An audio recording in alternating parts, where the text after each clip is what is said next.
WHDD presents Susan Says. Wow. PBS American Masters is running a great new documentary on one of the most talented humans ever, Sammy Davis Jr. It was breathtaking to see the range of his talents, his tap dancing, of course, his singing, but I'd forgotten his perfect imitations from Cagney to Stewart, singing like Sinatra, and just in general being a star unlike any other. From when he was a tiny, adorable boy dancing at 3, and then he grew into a tiny man. But he was a giant in anything he attempted. First, as a kid, he tapped his little heart out, charming and adorable. Then part of the Will Maston Trio, well, the star of it, he paid them well into adulthood, even when they stopped working with him.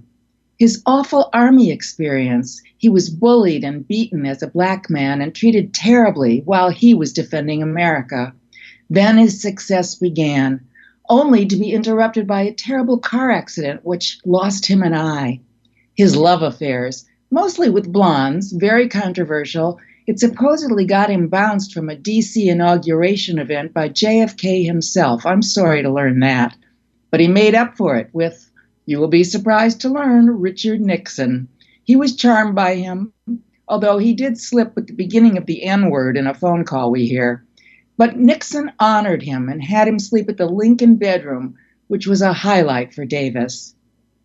I was honored to have met him on Rowan and Martin's Laugh-In, where he did the Here Comes the Judge and then was hit by water in that iconic Sock It To Me bit. We went to a party at his house afterward. His manager showed us his closet. He was a huge spender, and there were literally hundreds of tiny suits. It looked like a little boy's section of a department store. He spent himself into debt a lot, married a couple times, most infamously to Swedish star Mai Britt, and he had kids that we never really heard about.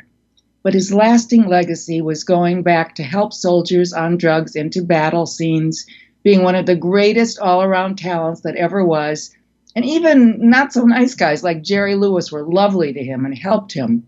His Rat Pack days were both condescending and real friendships, but it made for a great life. He died at 64, too soon, for he is missed. You can catch him on that All in the Family rerun where he plants a big kiss on Archie Bunker, killer. You have to see this show. You have to remember it all. It's on Netflix, too. Susan Silver was one of the original writers of such TV classics as The Mary Tyler Moore Show, Maude, and Bob Newhart. She lectures and teaches sitcom writing and had a column on the New York Social Diary called The Search for Mr. Adequate. She hasn't found him yet. Appearing on TV and radio often, she expresses her views on life and opinions on everything.